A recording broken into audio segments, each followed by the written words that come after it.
யாக்கோபு 5:2 பார்த்தோன்னா, உங்கள் ஐஸ்வர்யம் அழிந்து உங்கள் வஸ்திரங்கள் பொட்டரித்து போயின. யாக்கோபு 5:2-3.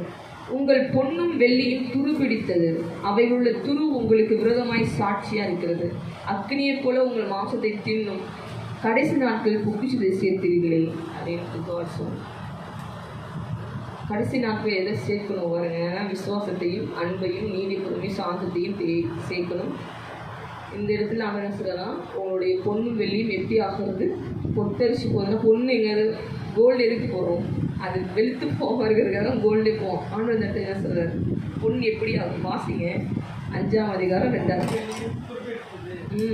எங்கேயாவது பொண்ணு வெள்ளியும் துருப்பிடிக்குமா, பிடிக்காது. காட் சொல்கிறது பொண்ணு வெள்ளியும் துருப்பிடித்தது. அடுத்து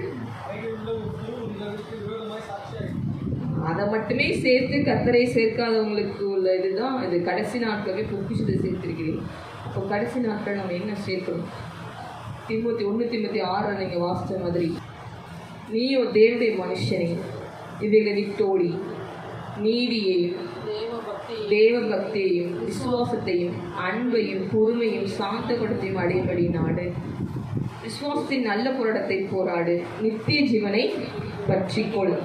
அதற்காகத்தான் நாம் அழைக்கப்பட்டிருக்கோம். அநேக சாட்சிகள் முன்பாக நல்ல அறிக்கை பண்ணணுமாய் இருக்கிறாய். அடுத்து இந்த பக்கம் அதே இதில் 17. இவ்வுலகத்தில் ஐஸ்வர்யம் உள்ளவர்கள் இருமாப்பான சிந்தை உள்ளவராய் இராமல் நிலையற்ற ஐஸ்வர்யத்தின் மேல் நம்பிக்கை வையாமலும் நாம் அனுபவிக்கிறதுக்கு சகலவித நன்மைகளையும் நமக்கு சம்பூர்ணமாய் கொடுக்கிற ஜீவனுள்ள தேவன் மேல் நம்பிக்கை வைக்கவும், நன்மை செய்யவும், நற்கிரியைகளில் ஐஸ்வர்யவான்களாகவும் தாராளமாய் கொடுக்கிறவர்களாகவும் உதாரண குணம் உள்ளவர்களாகவும் நித்திய ஜீவனை பற்றி கொள்ளும்படி காலத்திற்காக தங்கள் நல்ல ஆதாரத்தை. இதுதான் பொக்கிஷம், அது கிடையாது பொக்கிஷம். கடைசி நாட்கள் இதை போய் சேர்த்துட்டீங்களே அப்படின்னு தான் ஆண்டவர் அதை சொல்கிறார்.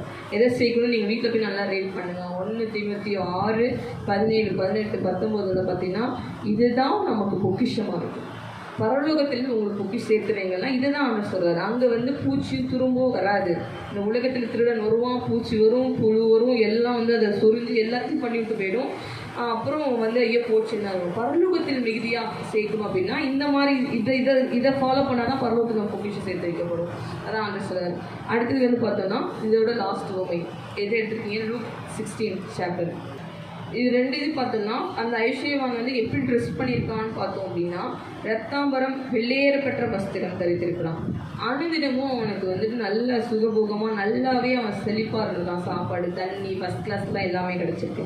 ஆனால் இவன் இந்த லாஸ்ட்டுங்கிறவன் பார்த்தீங்கன்னா எவ்வளோ கீழ்த்தரமாக அவனுக்கு கிடைக்கணுமோ அவ்வளோ கீழ்த்தரமாக அந்த லாஸ்ட்டில் கிடச்சிருக்கு. இது நம்ம இது எபிசோட் நம்ம எல்லாருக்குமே தெரியும். லாஸ்ட் நமக்கு தெரியும். இவன் ஆபிரகா மடியில் போய் விடப்படுறான். யார்? லாசரும். இவர் நரகத்தை தள்ளப்படுறார்.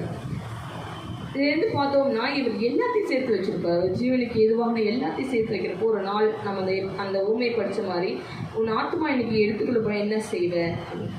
அதே மாதிரி தான் ஆபிரகாமோட அந்த ஐஸ்வர்யனுடைய ஆத்மா எடுத்துக்கொள்ளப்படும் போது அவன் எங்கே தள்ளப்பட்டிருக்கான் அப்படின்னா, அதை ஆண்டவரை தேடின ஒருத்தன் ஆபிரகாம் அடியில், ஆண்டவரை தேடாமல் வேற எதையும் தேடினவர்கள் நரகத்தில். அப்போ கூட அவன் சொல்ல போய் இந்த லாஸ்ட் அனுப்புங்க, எங்கள் வீட்டில் உள்ளவங்க எனக்கு தெரியாமல் இருக்கிறாங்க, அவன் போய் சொல்லட்டும் அப்படிங்கிறப்போ ஆண்டு சொல்கிறாரு.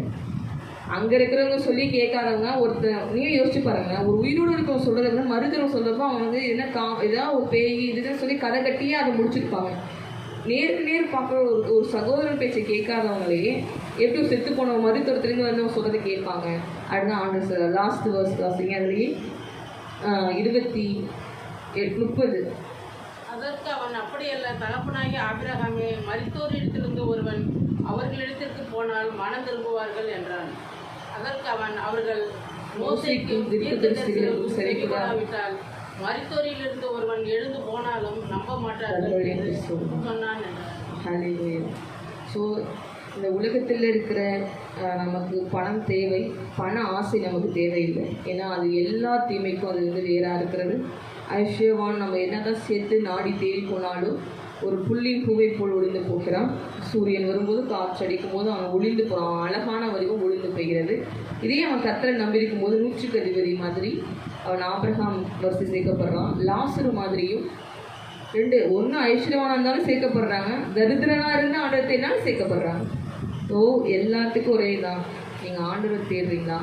அந்த 1 தீமோத்தேயுல பார்க்கும்போது அழியாத ஒரு இதுலேருந்து நம்பிக்கை வைக்காமல் அழிகிற இதுலேருந்து நம்பிக்கை வச்சு வாழ்ந்துட்டு இருக்காங்க மனுஷன். அப்படிதான் ஆண்டவர் முடிக்கிறார்.